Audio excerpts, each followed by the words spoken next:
다주택자들 때려잡을 테니까 똘 한 채로 피신해야 된다라고 지속적으로 말해왔어요. 저는 선량한 실소자로 둔갑해야 된다 이렇게 말을 해왔습니다. 근데 다들 이렇게 이야기하니까 오히려 조금씩 의심이 들기 시작하는 거야. 한남 3구역 입주권도 토호제 대상입니다. 빌라라고 해도 입주권이 되면은 앞으로 이게 새 아파트가 될 거니까 기존 재건축과 똑같은 기준으로 토호제를 적용하겠다. 마천 4구역이라든지 방배 5, 방배 6, 방배 13, 방배 14 한남 3구역 같은 경우는 빌라인데 관철을 받았거든요. 그러면 여기는 토호제 대상입니다. 신규주택 중공되면 2년 실거주 의무가 생깁니다. 허가 나오면 6개월 안에 기존 주택 다 팔아야 돼요. 반면에 이 지역들은 호재죠. 왜냐면 관리처분 인가를 못 받았거든요. 마천 13구역, 방배 15구역, 한남 2구역, 4구역, 5구역 이런 데들은 빌라고 단독주택이고 또 무허가고 아직 아파트가 아니에요. 관리처분 인가를 안 받았어요. 그러면 토호제 대상이 아니다. 근데 문제는 뭐냐면 관리처분 인가를 받을 때 앞으로 나는 팔기가 너무나 어려워지겠구나. 그럼 매물이 왕창 풀릴 수가 있겠죠. 원래 관리처분 인가가 되면 국유가지구는 조합원 지향도 금지 때문에 팔기 원래 어려웠어요. 근데 팔 수 있는 방법은 있었습니다. 사업시 인가되고 3년 내에 착공을 못하면은 팔 수 있었어요. 근데 토호제는 그런 것도 없어. 그러면 팔기가 너무나 극도로 어려워지니까 그러면 그 전에 많이 매물이 풀리겠죠. 순간 그러니까 기회인 거야. 실수요자들은 이거 잡아야 돼. 이거 외우셔야 됩니다. 입주권이 되기 직전, 관처가 되기 직전 마천 13구역, 방배 15구역, 한남 2구역, 4구역, 5구역은 급매물이 풀릴 수가 있다. 이런 걸 체크해야 됩니다. 계속 모니터링을 하면은 좋은 매물 잡을 수 있는 거예요. 싸게. 넣어놓고 있으면 안 된다니까. 순간 지나가요. 그 매물들은. 자, 근데 문제는 그 이유죠. 매수한 사람 상관이 없는데 어떤 문제냐면 앞으로 강남, 상구 및 용산 같은 핵심지는 저번 매물조차 눈 씻고 찾아보기 힘들어질 수가 있는 겁니다.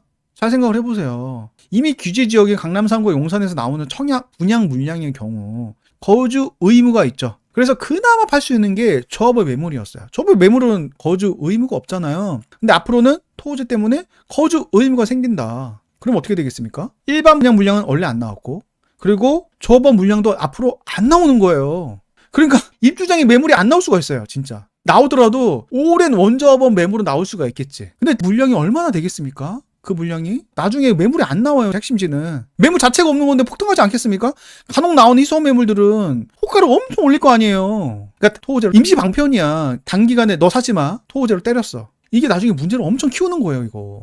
자, 아무튼 토호제로 인해서 재개발 투자하는 게 점점 어려워지고 있습니다. 게다가 요즘 제재는 신통으로 추진하고 있습니다. 요즘 다 신통으로 추진해요. 신통은 뭐죠? 토호제죠. 토호제 투자하려면은 실거주하고는 임사를 내야 됩니다. 임대 사업자 내면은 가능합니다. 이게 되게 무서운 게 뭐냐면 추천은 모르겠습니다만 여러분들 많이 보셨을 텐데 서울시 재개발구역 서울도입니다. 여기 왜 투자할 수가 없는 거 이제 앞으로는 이거밖에 투자할 게 없는 거예요. 이거 이후로는 다 신통이니까 얼마 안 남았어요. 한남, 성수, 노량진, 흑사, 부가형, 거여마천, 청량리, 불광대조, 이문희경, 신림, 상계, 봉천도 있고 뭐 가련도 있고 등등 해서 몇 개 더 있긴 하지만 생각보다 많이 안 남았습니다. 재개발 투자할 만한 게 얼마 안 남았어요. 왜냐면 그 이후로는 다 신통이니까. 훗날 지금을 돌아보면서 그때는 재개발 그래도 자유롭게 투자할 수 있었는데 이때를 회상할 수가 있다. 토호제가 과연 안 풀릴 것 같아요. 저는. 장기간에 걸쳐 하락하면은 뭐 풀어줄 수도 있겠죠. 아무도 부동산에 관심도 없고 정말 경제가 나락으로 떨어지면은 풀어줄 수 있을 것 같다라는 생각이 드는데 그게 아니고서는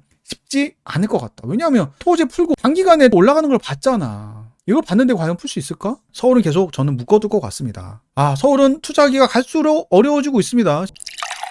제가 진짜 드리고 싶은 말씀이 있는데 이제 다 끝났다. 서울 투자 이제 못한다. 이제 적폐는 끝났다. 이 이야기를 하려고 하는 게 아니에요. 지방러였긴 한데 저는 지방에 기회가 또 생길 것 같습니다. 또 저런다 이 생각할 것 같아요. 압니다. 저는 이번에 진짜 지방에 기회가 올 것 같아요. 정권이 바뀌면 다주택자들 때려잡을 테니까 똘 한 채로 피신해야 된다라고 지속적으로 말해왔어요. 저는 선량한 실소자로 둔갑해야 된다. 이렇게 말을 해왔습니다. 근데 다들 이렇게 이야기하니까 오히려 조금씩 의심이 들기 시작하는 거야. 다들 똑같은 방향을 이야기하면은 이거 경고신호 아닙니까 여러분들? 다들 똑같은 이야기를 하니까 이거 예전에 고점에서 봤던 흐름 같아 보이는 거예요. 이거 데자뷰인가? 그런 기시감이 드는 거예요.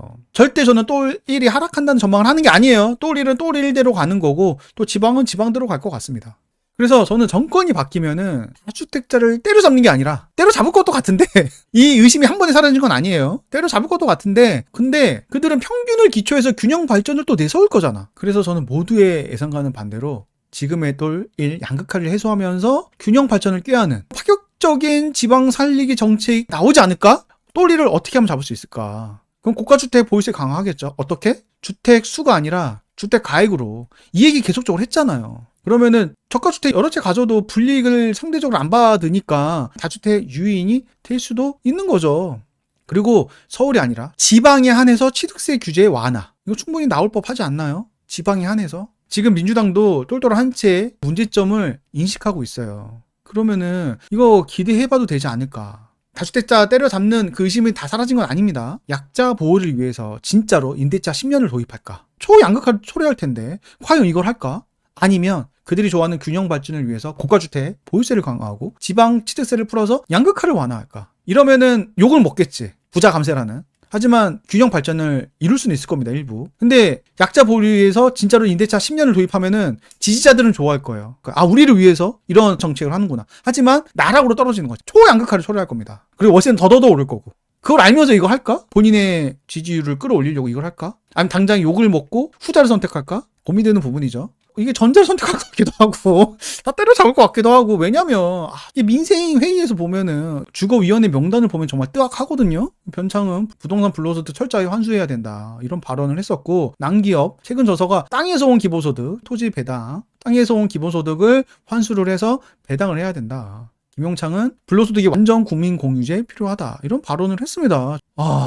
그리고 임재만은 국토 보유세를 설계를 했습니다. 다 헨리 조지 사상가들 이분들은 다. 그리고 이철빈 이 청년은 전세 사기를 당한 네임드거든요. 그럼 당연히 임대인에 대해서 좋은 시선이 없겠죠. 그리고 권정수는 그 박원순 서울시장일 때 민생 자문관을 했던 사람이에요, 서울시에서. 그리고 한문도 폭락 네임드 1타죠. 최상욱 대표 같은 경우도 계속적으로 하락을 주장하고 있고. 그래서 이런 면면들을 살펴보면 이들이 제안한 임대차 10년이 이게 나올 것 같은 거야. 그래서 저 포함 많은 사람들은 다주택 시대 끝났다, 또래 일만 살아남겠다, 이런 불안함이 있었던 게 사실입니다. 근데 최근 들어서 생각이 조금씩 바뀌고 있어요. 다들 똑같은 생각만 하니까.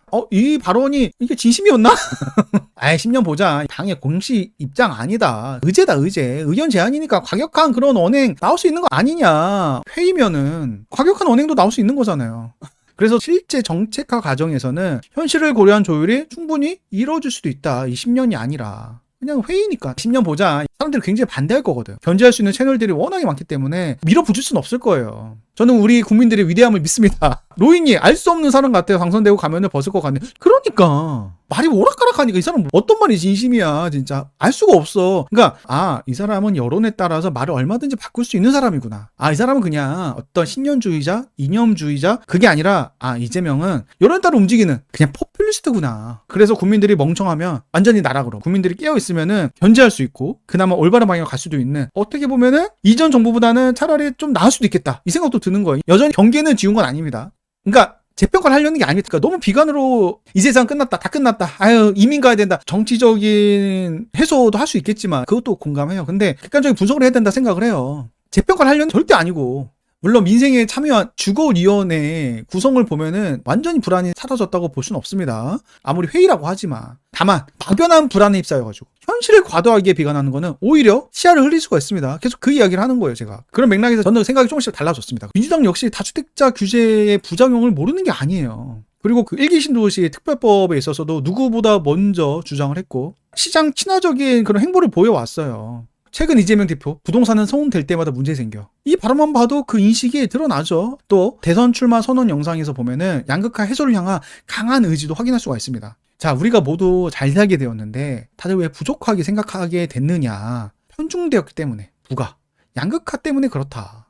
양극화가 너무 커졌어요. 개별적으로 보면은 그게 너무 많이 한 군데에 몰려있다. 또 한 채 몰려있다는 거죠. 이게 갈등의 원인이다. 이걸 해소해줄 필요가 있다. 양극화가 나쁜 건 아닙니다. 근데 양극화가 나쁜 건 있죠. 뭐냐? 사람들이 배 아파. 혁명을 하려고 해. 때려잡으려고 해. 정치적으로 굉장히 불안해집니다. 저는 그래서 양극화는 어느 정도는 해소해야 되는 입장이에요. 양극화는 절대 나쁜 게 아니에요. 경제가 발전하면 양극화는 필연적으로 따라와요. 양극화는 나쁜 게 아니지만 양극화를 해소함으로 인해서 박탈감 느끼는 거를 정치인들이 해소해야 될 의무는 있다. 이렇게 말하는 것 같습니다.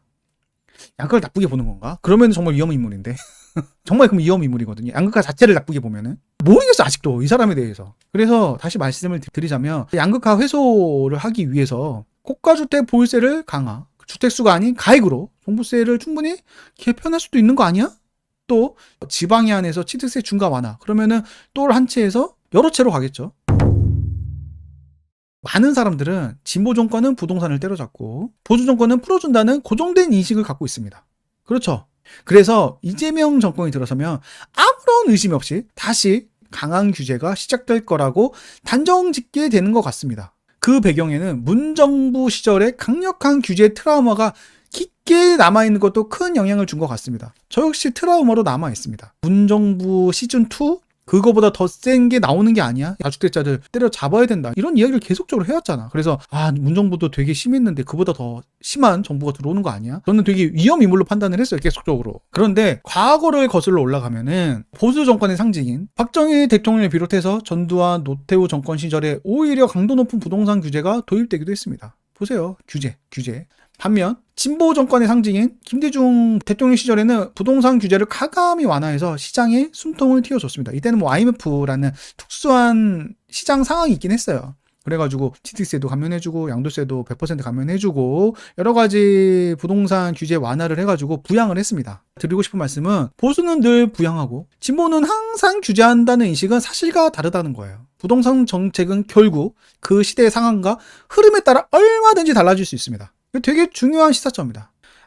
진보는 때려잡고 보수는 부양하고 MB라든지 박근혜 정부는 부양했고 참여정부라든지 문재인 정부는 때려잡았으니까 딱 이 정도만 가지고 앞으로도 그럴 것이다 이렇게 판단을 하는데 더 과거로 거슬러 가면은 그렇지 않다. 시장 상황에 따라서 얼마든지 바뀔 수 있는 거지 꼭 진보라고 해서 규제 일변도 이렇게 가지 않는다. 그래서 저는 이재명 시대는 다주택 종말이 아닌 오히려 새로운 기회 시작일 수 있다. 저는 그래요. 이재명이 됐든 누가 됐든 지방 시대는 올 것 같아요. 뭐 취득세 규제 완화하든 하지 않든 간에 너무나 공급이 부족하거든요. 너무나 없어요. 그래서 저는 지방 시대는 올 것 같습니다. 규제 완화를 하면은 단기간에 올 수 있고 규제 완화하지 않으면은 천천히 올 것 같아요. 하지만 길게 가겠죠. 규제 완화는 냄비, 규제는 돌솥, 규제 완화를 하면은 급하게 오르고 급하게 내려갈 수 있어요. 급하게 오르면은 공급을 때려 붓겠죠. 그러면은 급하게 내려갈 수 있습니다. 하지만 규제를 하면은 못 사니까 공급이 부족하고 실수요자들이 전월세를 찾다가 매매 수요로 바뀌면서 정말 오랫동안 올라간 안정적으로. 지금 보면은 상주, 영주, 그리고 논산 이런 곳들 인구 소멸 지역 거기는 그 누구도 공급을 하려고 하지 않거든요. 투자자들도 안 들어가고 인구가 10만 이하야. 다들 인구는 20만, 30만 이상 투자해야 된다고 했잖아요. 그래서 인구 10만 이하고 인구 소멸 지역이고 여긴 피해야 된다. 이게 정설처럼 받아들여졌어요. 그러니까는 투자자들도 안 들어가고 그러다 보니까는 공급도 안 하고 그래서 어떻게 됐다? 거기는 지금 2022년, 2023년 이때도 하락하지 않았어요. 계속 올라가고 있어요. 공급을 아예 안 하니까. 그러니까 인구 소멸인 건 맞는데 인구가 감소하는데 주택 감소하는 속도가 더 빠른 거예요. 이거 보면서 느껴야 됩니다. 올라가는구나. 그것이 바로 인구 소멸 지역이 증명하고 있다. 이 말씀을 드려요. 그래서 저는 누가 됐든 간에 지방시대의 필이 다시 온다. 너무 바닥쳤어. 5년이나 하락했는데 또 2026년이면 공급도 없는데 그리고 서울과의 격차가 너무나 벌어졌는데 그리고 서울에 놓친 사람들이 지방에서 만회하고 싶은 사람들 얼마나 많겠습니까? 투자하고 싶지 않습니까? 여러분들. 근데 제가 말씀드리고 싶은 건 뭐냐면은 지금 서울은 투자 못해요. 다주택자들이. 각종 규제, 취득세라든지 토호제 투자 못합니다. 그래서 지방 조금만 풀어주면은 유동성이 순식간에 쏠려갈 수 있다는 거. 순식간에 반등할 수가 있습니다. 세종 보십시오. 매수의 지수 보십시오. 미쳤습니다 진짜 세종. 그러니까 서울이 2월 말부터 3월 초까지 엄청나게 올랐는데 이때 매수의 지수가 70밖에 안 돼요. 근데 지금 세종은 100 넘었습니다. 105예요 105. 야 세종 대통령실 옮긴다는 그 이야기 하나만으로 미친듯이 반등하고 있습니다. 지금 계좌를 못 받아요. 배입배상하고 난리도 아닙니다. 정확히 탄핵되고 나서 문희가 빗발치고 있다고 해요. 탄핵되고 나서 균형 발전하겠구나. 이재명 들어오면 얘네들은 노무현 정신을 그대로 이어받을 거 아니야. 그러면은 세종을 살리겠구나. 세종은 균형 발전의 상징이니까. 그렇게 해서 지금 테마주 보듯이 미친듯이 상승하고 있습니다. 살짝 김새긴 했죠. 이재명이 세종이 아니라 일단 용산 간다고 하니까. 저는 이번에 되게 놀랬던 게 뭐냐면 이재명 후보가 당선되면은 대통령실을 용산으로 가겠대. 원래 처음에 세종이라고 얘기를 했거든요. 근데 용산을 가겠다? 용산은 그거잖아요. 그들이 말했던 내란숙의 본고지잖아요. 그리고 탄핵당한 곳이야. 그러니까 터가 안 좋아. 근데 굳이 거기를 다시 들어간다는 거잖아. 그래서 놀란 거예요. 신년보다 이거 실용을 택한 모습이라서 살짝 놀랐습니다. 당연히 그렇다고 하더라도 경계를 늦을 순 없지. 이런 이야기를 하면 또 그래. 너 일찍이지. 너 위장우파였지. 이런 이야기 한다니까. 당황스러운 이야기인데 아무튼 저는 세종으로 갔으면 되게 위험 인물로 판단하는 왜냐면은 세종으로 간다는 게 쉬운 게 아니에요. 모든 실무진들이 다 서울에 있고 국회도 서울에 있고 그리고 세종으로 간다고 하면은 천문학적인 예산이 필요하거든요. 그럼에도 불구하고 세종으로 가. 그거는 현실보다 본인이 믿는 거를 강하게 추진하는 사람이기 때문에 역시나 이념인물이구나. 이 신념이 올바른 방향이면 굉장히 시너지를 불러일으키겠지만 이 신념이 가장 무서운 게 잘못된 신념으로 밀어붙이는 게 가장 무서운 건데 근데 용산을 가겠다? 그래서 놀란 거예요. 당연히 경계는 늦출 수는 없어. 이거 하나로 모든 걸 판단할 수 있는 건 아니니까. 근데 세종은 살짝 김세긴 했죠. 그럼에도 불구하고 저는 세종을 되게 긍정적으로 보고 있습니다. 일단 가격이 굉장히 많이 빠졌습니다. 그리고 무엇보다 잠재적 행정수도라는 떡밥이 확실한 이런 서사가 있어가지고 긍정적으로 보고 있습니다. 거래량도 미쳤습니다. 매매 거래가 100이 넘으면은 매도자보다 매수자가 더 많다는 거예요. 2020년 세종 천도론 나왔을 때 이때가 110 정도 됐거든요. 근데 지금은 106이에요. 지금 거래량이 역대 2위예요. 심상치 않죠. 지금 계좌 못 받아요. 전국 물량을 보면은 물량이 너무나 없습니다. 2026년, 2027년 이렇게 없었던 적이 없습니다. 2028년, 2029년은 아직 집계가 다 안 됐습니다. 근데 나아질 기미가 안 보여요. 지금 공사비 너무나 올랐죠. 건설사들 다 망했지. 그리고 다주택자들 계속적으로 때려잡았기 때문에 지난 정부부터 적극적으로 사주는 주체들도 다 망했지. 공급이 나올 구멍이 없습니다. 그래서 탄탄하게 장기적으로 우상향하지 않을까. 지방이든 서울이든 전 그렇게 봅니다. 서울이 지금 전국전 대비 한 4% 정도 하락한 상태거든요. 서울은 2021년 그 불장까지 못 갔어요. 강남 상구는 그것보다 더 많이 올랐지만 그 외에는 아직도 많이 하락해 있는 상태입니다. 보십시오. 광주, 울산, 대전, 부산, 대구, 세종은 미쳤죠. 고점 대비 거의 30% 하락해 있는 상태입니다. 지금 너무나 가격적으로 메리트가 있어요. 4년 5년 이렇게 줄줄 지속적으로 하락을 했는데 서울이랑 벌어진 격차를 좁혀야 되지 않겠습니까? 서울에 하락한다는 이야기가 아니에요, 절대. 전 서울은 서울대로 올라갈 것 같습니다. 자, 최근 세종이 지방 상승장의 신호탄을 쐈습니다. 2023년 세종이 서울보다 더 많이 올랐습니다. 그리고 대전이 따로 올라가고 청주가 따라 올라가고 대구도 올랐습니다. 정말 올랐어요, 여러분들. 그리고 2020년에 세종이 미친 듯이 올라가면서 2021년 지방 전국 대세 상승장을 또 만들었죠. 뭔가 세종이 항상 앞서가는 것 같습니다. 많은 사람들이 학습 효과가 있으니까 지방을 긍정적으로 보는 사람들도 늘어날 수 있겠다, 충분히. 그리고 여러분들 거제 전화를 했는데 급매물이 정말 빠르게 소진되고 있습니다. 소장님이 저에게 오히려 물어봐. 이게 무슨 일이냐. 급매물 다 팔렸다 순식간에. 자, 대박인 세일이죠. 그리고 공급 정말 부족합니다. 저는 지방 거의 다 팔았거든요. 거의 다 파니까 바닥이 찾아온 것 같습니다. 원래 그렇잖아요. 버티다가 결국에 다 팔면은 그때가 바닥이다. 그런 격언이 있는데 제가 하는 행동들을 보니까 딱 그거인 것 같습니다. 진짜. 여러분들 다시 찾아올 지방장에는 만회를 넘어서 완전히 리턴 하셨으면 좋겠습니다.